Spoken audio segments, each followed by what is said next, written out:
What is up? We are back and black in the building. Shout out to everybody out there at the Court Plantation doing what they need to do to survive. Shout out to everybody out there making money and doing what they need to do. Shout out to my brothers Dave from No Compromise, my brother James Youngblood, Texas, Georgia in the building, the homegirl Shawnee, Philly in the building, Erica, Florida in the building, or as they say, Florida. Shout out to AZ, Miss Tanya, Latanya in the building. Shout out to my siblings out here in Las Vegas, Nevada, working, handling business. Y'all can always hear me say that, man. We ain't got no choice. We ain't got to work. What the fuck we gonna do? Shit. I wish I would call. One day, you know what I'm gonna do? I should play a prank and call one of my siblings and be like, hey man, I need like $10,000. They gonna be like, nigga, you gotta get the fuck off my phone with that bullshit. They'll take your ass to work. But anyway, shout out to all my siblings out there in Las Vegas, Nevada, working and handling business. I'm very proud of all my siblings. They handling business. And making it out here in Vegas, man, it's not easy. It's not easy out here doing it. Shit. Shout out to everybody out there across the globe. Shout out to the homegirl, Jerica, also in Las Vegas, Nevada. That's the homegirl. That's like my sister, too. Extended family. And shout out to the homegirl, Melina, North Carolina, North Kakalaka. Shout out to the homegirl out there all the way in North Carolina. You know what I'm saying? Hold it down. Doing what she got to do to survive. Shout out to everybody. Give yourselves a hand.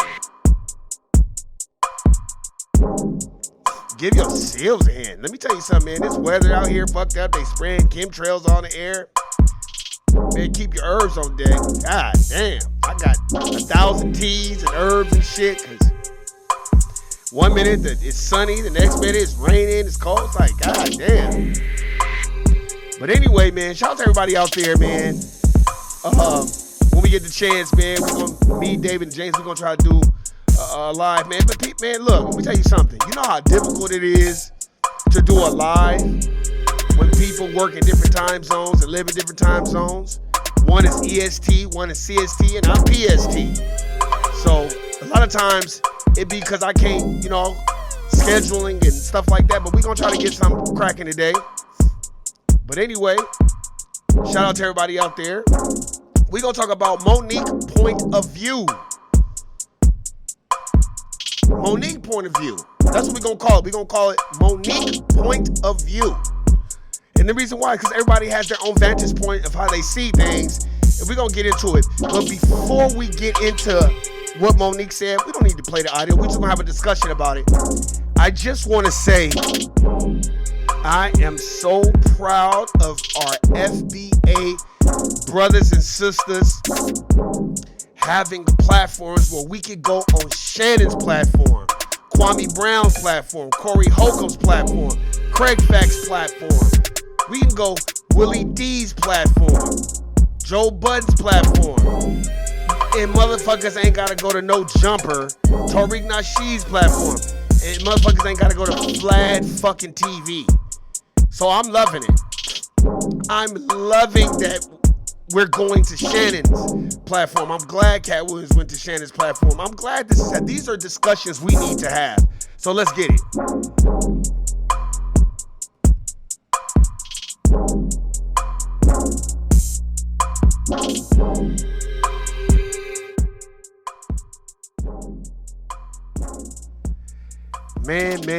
Man. Look, we're going to have a little discussion about what Monique said and her talk. But again, I want to give props to our brother Shannon Sharpe and all black media, man. I just love it. I love that we're going to black media. We're not going to Vlad TV. We're not going. And you notice, this is what I like about Shannon Sharpe's platform, among other foundational Black American platforms. Yeah, it gets a little sticky and a little messy, but it's a grown woman and grown man conversation. Shannon Sharpe is not being messy like Vlad TV. And what I like about Shannon is Shannon wants peace too, and he just lets them. It's a conversation. It's not being messy like, yeah, Monique, Cat Williams said this about him, and Kevin Hart said this about you. No, he lets you tell your story, your point of view, and he get in, and that's it. I like the way he does it. A lot of people might not agree, but I would much rather us be on each other's platforms than be on Vlad making him rich. Fuck Vlad TV. I'm glad Cat Williams, his interview went to 20 million streams or whatever. That's good. Fuck Vlad. Vlad been making money off our culture for years, so let's give ourselves an applaud for that and pat us on the back. Now what we have to do is start having these uncomfortable conversations. And one of them that, just listening to what Monique said, she said a lot of good things, and she said a lot of things that people probably won't agree with. We weren't there. We don't know what happened, but just from some of the stuff that she did say, we're going to try to get some audio and see what we can do with that. So, you know what I mean? We're going to try to get some audio. I'm looking for some right now to see what we can do about getting some, some audio. If, we can find it. We don't need all of it, but we'll do like 8 minutes of it. She has some stuff to say about Kevin Hart. A lot of people do. LegalZoom makes it simple to start an LLC. I don't give a fuck about that shit. So we gonna check out what's going on. Okay, so here we go. This is when, Monique was having something to say about Kevin Hart, and we just gonna kind of like, I didn't agree or disagree. That's just her point of view. Kevin Hart's point of view probably could be different. So let's see what she says. We're gonna cut the music off, and we're gonna go into it and see what our sister Monique says. Here we go. Now, when Cat Williams said gatekeepers? Yeah. Kevin Hart, I do his podcast. Yes. And I want y'all to re-listen to the podcast so you can hear it for yourself. When he first comes on, he says, you're like my mother, you're like my aunt, you're like my sister. Okay? Mm-hmm. Then we do the podcast. We speak about the Tyler Perry situation. Oprah Winfrey, he said, I don't really know Oprah, but I'm going to reach out to Tyler. I appreciate that. Kevin kept his word. He reached out to Tyler Perry. Kevin Hart called me back about maybe a week or so later. He said, Mo, I talked to Tyler. He said he don't want to revisit it. Of course Tyler Perry don't want to revisit it. Now, this is what, we're going to get to that in a minute, but, I love Tyler Perry, but Monique got Tyler Perry on audio apologizing about spreading a rumor about Monique. Now, we can say it ain't nothing, but here's what I don't like. Come on, Tyler Perry, man. Sometimes you got to just tell the powers that be, like Dr. Claude Anderson said, I don't have a dog in that fight. There was no need for you to spread no type of rumor about Monique. If Monique is who you say she is, it will show. You don't need to spread no rumor. You don't need to say anything. But here's what it is. She's just talking about gatekeeping with Kevin Hart. But I tell you what, let's move past that, Mo. Let's just move past that and let's just do great things. So whatever That's what Kevin said. I want you to hear me, Kevin Hart. Let's move past that, Mo. Let's do some great things together. Don't even worry about it. Whatever y'all want to do, I will partner with you. I'll executive produce with you. You just let me know what you want to do. Now, let me say that before we go any further, because I want to make sure I give Kevin Hart his proper credit. When my family was up against the wall, Kevin Hart wrote us a check and said, here you go. We're forever grateful for that. When we were able to give it back, we said, brother, we appreciate And that was very, very honorable of Kevin Hart to do that, by the way, too. with some interest on top, because I don't ever want nobody to think Feel like they me gave and my more. husband. So I want to make sure I put that out there. That brother really helped us out when we needed to be helped out. Then when he came back with, I got you. I didn't ask Kevin Hart to do anything. He said, I'll executive produce, I'll partner with you. I said, good shit, Kevin, because we're in a deal with Endemol. And we're trying to get our talk show back. Mo, whatever it is, I got you. Now, Kevin Hart is one of the biggest entertainers right now in the world, right? Correct. And was then. We got off the phone with Kevin Hart. We called Endemol immediately and said, Kevin Hart said, whatever we want to do, he got us. He's going to partner, executive produce. They was like, oh, this is incredible, because when you put Kevin Hart's name on it, you already know what it is. Correct. 2 weeks go by. We get a call from Endemol. Uh-oh. Endemol says, we just got a call from Kevin Hart's manager, Dave Becky. And Dave Becky said, Kevin doesn't want anything to do with Monique. So whatever she told y'all, he doesn't want to do anything with her, nothing. You know, he doesn't want any kind of relationship with Monique. So what changed between the 2 weeks and plus he gave you a check, you gave the money back, then said he would partner with you, executive produce, whatever you need, Mo, hey, we got you. So what transpired, or what do you think transpired Good between question. then that 2 week period? Well, soon as we got off the phone and they told us, well, Kevin's manager, Dave That was a very good question. Very good question. Becky said, I called Kevin Hart immediately. I said, hey, baby, we just got off the phone with Endemol, and they said Dave Becky called them up and said, you don't want anything to do with me. He said, Mo, that's a miscommunication. I can tell you right now. I said, wait a minute. Are you okay, though, with this white man calling them up? Getting in between our relationship after something you said. He said, Mo, that's a miscommunication, and we're going to talk Tuesday. Don't worry about it. I'm telling you right now, it's a miscommunication. That was 2 years ago. Oh. If you talk to him, I talk to him. I've never talked back to Kevin Hart again. Hey, it's Tucker. Y'all see Shannon Sharp's face? He's like, oh, shit. Oh, man. I'm trying to hear it. Let me see if I can find.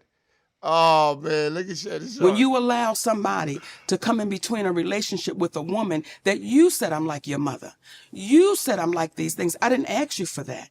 So everything that baby was saying sitting here, everything he was saying was on the up and up, because when you hear people say, get the anger out your heart. Oh, man, no one's saying he's lying. Ooh. No one ever said I was lying. Yup. It's so easy to discount and devalue because of what we look like. Right. However, when it comes to Tyler Perry, I will not allow you to discount or devalue, because that is your voice on that audio. Remember on Good Times when Penny's mother was whooping up on Yeah. her, Yup. and she had recorded it? That's you on tape. Man. So how does it go from you saying you're going to give me an apology to now I owe you an apology? But what Now, this is what I was talking about. Tyler Perry had spreaded a rumor and admitted he spreaded a rumor because basically Monique was like, my nigga, you cost me millions of dollars because of that bullshit you put out there. So she recorded him, because in her state, it's legal. So she recorded this nigga basically saying, I'm sorry and I shouldn't have put that rumor out there. So, yeah, what she did, a lot of people won't agree, but she probably did it because people would just be saying she lying. And Tyler Perry, you out of line for doing the devil's work and spread. Like I said, if Monique was one of these difficult people to work with, it would have showed on its own. You don't need to spread no rumor to get something going on someone. an apology for? What could I possibly owe you an apology for when you've admitted? See, when Lee Daniels says to me, because Cookie from the show Empire, I was offered that role. Yes, she now, was. Taraji tore it up, Right. baby. Listen here. However, I was offered that. Then Felita called me back and say, baby girl, they said you're too difficult to work with. But you hear on the audio that a man told David Talbert I was difficult to work with. Uh-huh. Do you see how that Right. cost my family? Yes. And with no accountability because, it's the great Tyler Perry. No, you've got to be accountable for that. Oprah Winfrey, you've got to be accountable for the things you've done with my family. You've got to be accountable for that. Is there any relationship between you and Tyler and you and Oprah currently? No. No. When we have our juggernauts, Oprah Winfrey, Tyler Perry, Steve Harvey, Kevin Hart, these are our juggernauts of our community. These are the people that our babies say, when I grow up, I That's want what I to wanna be be. that. I Yes. want to be like that. So we have to call those people to the mat and say, listen, what are you teaching our babies? You're feeding poison because you're showing them your private jet. I'm going to show you my mansion. I'm going to show you my fancy cars, but my character is shot and I'm bankrupt. I got a lot of money in my bank. It's more zeros than some of them than we can imagine. But their character, they are bankrupt. Those are bankrupt people. Now, that's all we gonna play. Cause you can listen to Monique all day. All right. This is where I got an issue. Come on, Tyler Perry, man. You ain't got to be fucking spreading rumors about anyone and they're difficult. And that's why she recorded you. You gotta understand, man, you're dealing with a FBA sister that just ain't gonna take no bullshit. And we have to understand that Tyler Perry was put on by Oprah and them. So he's gonna do the bidding for them. I think what needs to happen is, I think we have to stop being in competition with each other and understanding that racism and white supremacy is a team sport. Now, here's what I don't like, and I'm going to address, and I'm going to get out there and speak my piece. I don't particularly like Oprah. I don't like what she does. I don't like that she does the bidding for the dominant society. I really don't like that she did that goddamn documentary on Michael Jackson after you done had him on his show and pretended like you was his friend. Michael Jackson also told you that your dominant society friends are trying to come for me and start all these rumors about me, and you act like nothing was going on. Then when the man died, you want to do a documentary talking about how he was molesting those children and all that. Monique is not lying about Oprah. Like, I can't say about everybody else, but when it comes to Oprah, she's not lying. And Tyler Perry, that's your buddy. So you probably did spread those fucking rumors. If you didn't, okay, fine. You're on audio saying you did, and you're apologizing about it. So I don't want to hear that shit either. That's the problem with us. The dominant society give us a sprinkle of money, and then all of a sudden here we are doing the devil's work. Y'all, look, Tyler, I got love for Tyler Perry, and I like what he does and all, but that putting on a dress and all that other shit, you shouldn't be spreading no rumors about nobody. You know what I mean? You really shouldn't. What you should be doing is, keep doing what you're doing, employing people and putting people on, but all that spreading rumors and all that Tucker shit, no, stop. I just don't like that. This is what angers me the most about people like Oprah.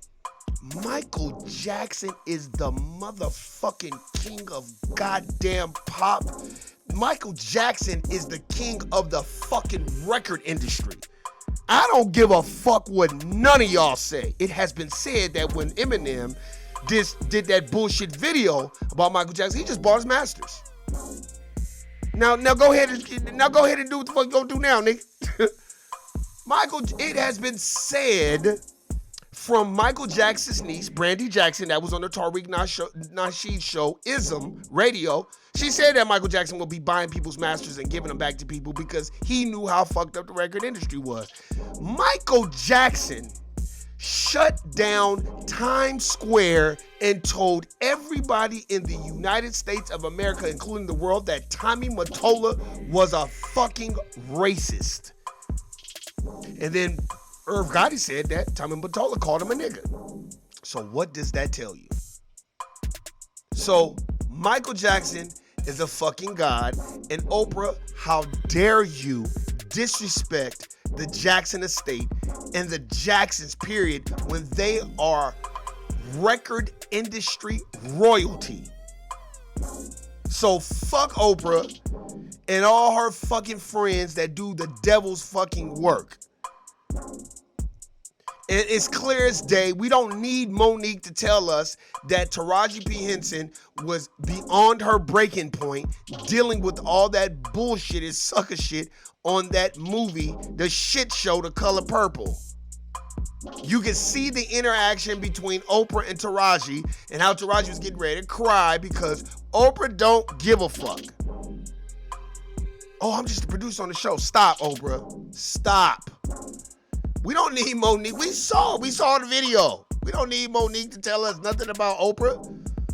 All that did was confirm what the fuck Oprah had been doing to people this whole time. Man, Oprah ain't shit, man. I don't want, just like Gayle King. You gonna interview R. Kelly knowing this is like a scary point in his life. You gonna bring him on there to get clicks and views. Man, I don't like people like that, man. I just don't. And shame on you, Tyler Perry, for spreading a rumor on Monique. And look, you're dealing with an FBA sister that's fundamentally sound. She's not emotional. She be speaking her piece, whether it's right, wrong, or indifferent.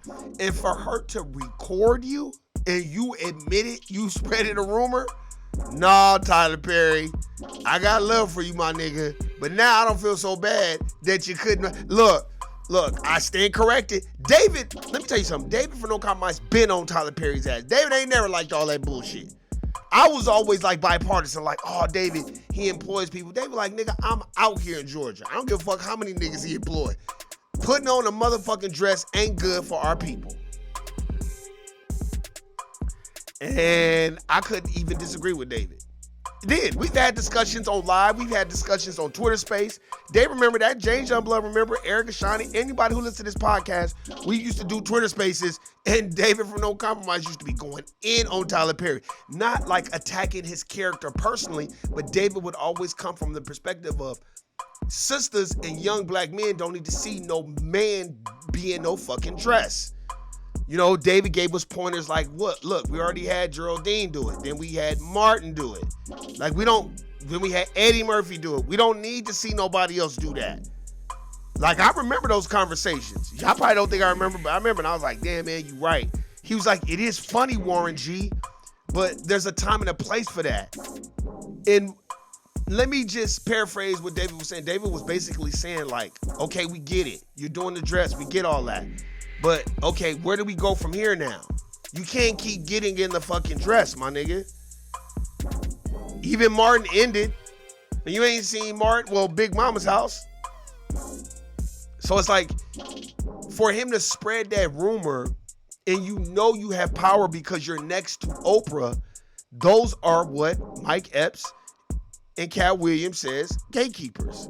So they are correct. It ain't just, see, everybody want to just, Cat Williams said gatekeepers. Mike Epps went on the Breakfast Club and straight said, there are gatekeepers. Mike Epps also said, you know, I helped a lot of comedians. I put people on, and then when they blow up, I don't even know where they live at. He said, but it's all good. You know, I think Mike Epps ain't tripping because he's naturally funny. So he ain't tripping about that shit. I just think what Monique is saying is very impactful and powerful. I've been saying, look, we was a fan of Oprah when in the 90s, but by the early 2000s, it was like, all right, Oprah, we get it. And then by the time, you know, the mid 2000s, it was like, all right. Then she was like, okay, the Oprah show's going away, but then she's still interviewing people. It's like, all right, Oprah. Oprah don't even own network anymore. Discovery owns it. She sold all her stock and all her shares. They just let her be a billionaire because she do the devil's work. Let me tell you something. When the dominant society love you, as Dr. Claude Anderson said, then you doing something wrong. Just like Doc Rivers. I'm sorry. I've been saying this. When that black coach from the Milwaukee Bucks got let go and Doc Rivers was doing basically sports commentating, then all of a sudden he became a coach. I really wanted to tell Doc Rivers, you're a Sambo.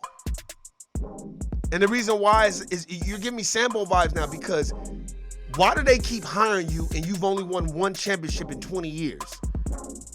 And why are you not giving other young black men an opportunity? You're old. You're a gatekeeper. And how did you become the coach of the All-Stars for the East? And they don't even have the best record because they like you. And why do they like you? Because you do the devil's work a lot of the times. That's why. And you say, "One, what do you mean?"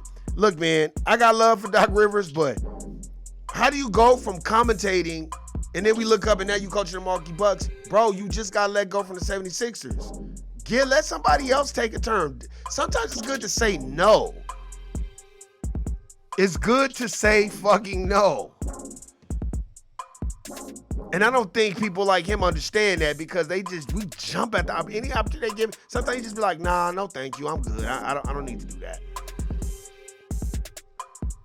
That's why I'm glad he had Monique on the show. All Monique is doing is just revisiting the same talking points she's been saying since the beginning. I like what she said about Whoopi Goldberg. Well, I could have schooled you. Whoopi Goldberg, Monique was like, I ain't taking no advice from somebody whose husband dressed up in blackface. Check. She ain't lying. Bitch, you married a man that dressed up in blackface. You married a white man who dressed up in blackface. Stop fucking Whoopi Goldberg and sit your punk ass down. Next. And I don't blame Monique for being like, nah, and I'm not working for free. They always want niggas to work for free. Black folk go through all this shit. Look at Jonathan Majors. What did I tell y'all? Jonathan Majors went through all this bullshit, but Ezra Miller, this man had the police called on him 1,000 times. They said he was stalking. He was obsessed. They put a protection order against him. All this sucker shit because he was just out of control, right? And they still let him make the movie Flash, right? Then you have Robert Downey fucking Jr., who was so goddamn high, he walked in somebody's house he didn't even know and fell asleep. And they called the police on him like, hey, it's a man in our house because they probably left the door open. That's the type of shit Robert Downey Jr. was doing. But now he's a spokesman for Marvel Comic Universe, even though Wesley Snipes saved Marvel in the 90s because they was about to go bankrupt. Yeah, y'all don't know that shit, huh? So what Monique is saying, that is her point of view. And I gotta respect her point of view. I don't know if it's right. I don't know if it's wrong. I don't know if it's indifferent. But I'm gonna tell you this.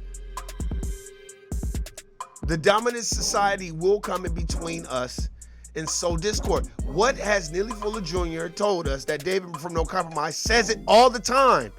Warren G.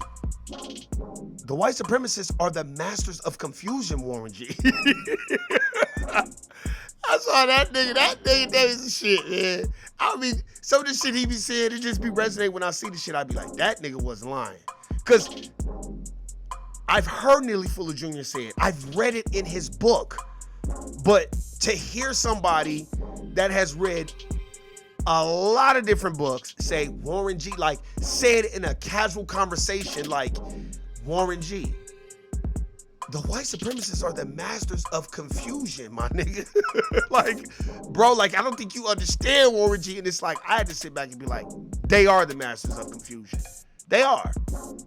They know how to write laws to confuse every fucking body. And we have to be mindful of that. I'm just glad that it was on Shannon Sharp's podcast and not Vlad TV or No Jumper. Nothing wrong with them, but I'm just tired of them borrowing from our culture. Let's do it within our culture so we can have healthy conversations. Now, it has been said that DL responded because she said things about him, and he called Monique a liar and all this other stuff, and they can go back and forth as long as we keep it civilized and have conversations. Hopefully, he'll have DL on there. I think DL should come over there and speak his piece.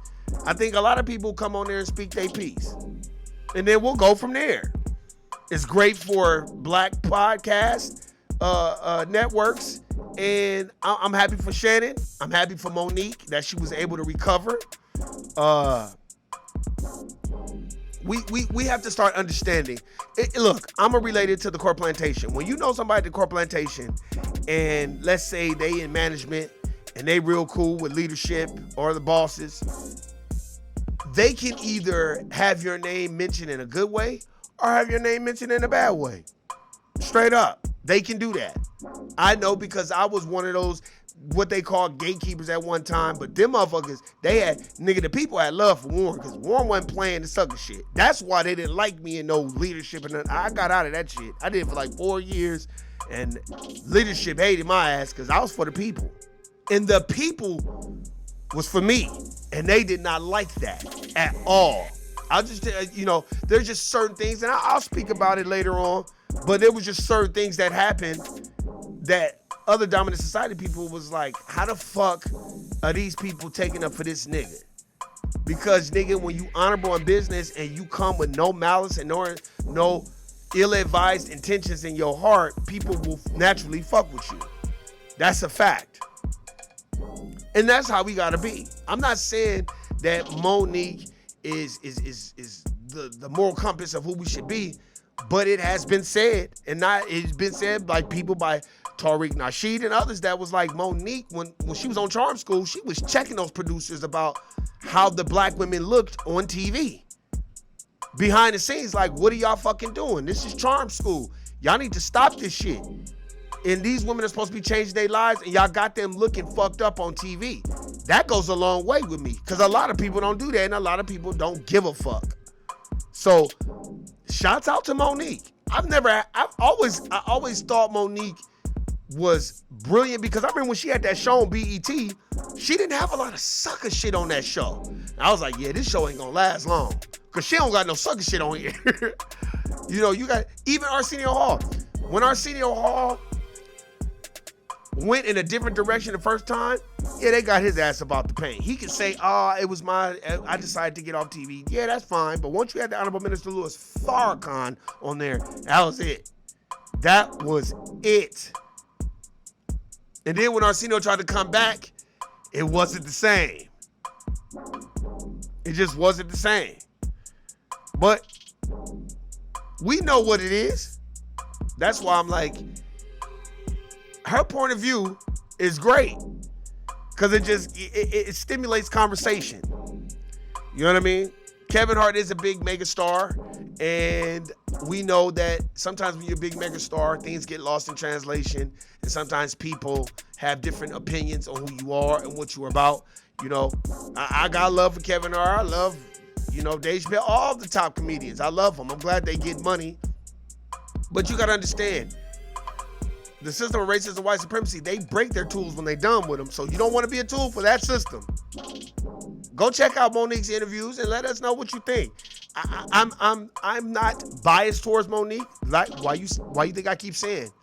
That's her perspective. That's her point of view. That's how she sees things. It could be wrong, right, or indifferent. Maybe she's lying. We know she ain't lying about what Tyler Perry did, because she got that nigga on audio recording saying, I'm sorry for spreading the rumor about you. So we know that wasn't no lie. So, and we know she ain't lying about Oprah.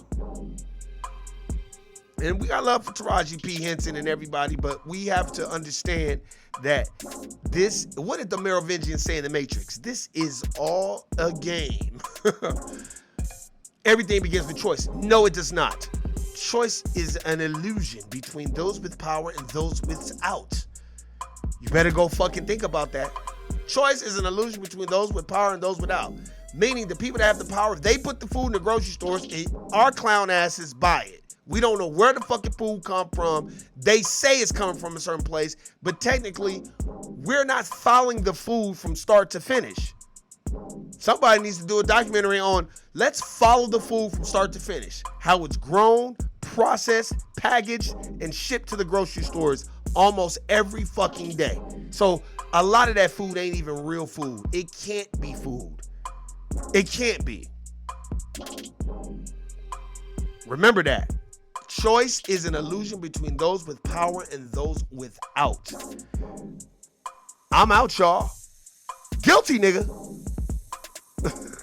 Peace.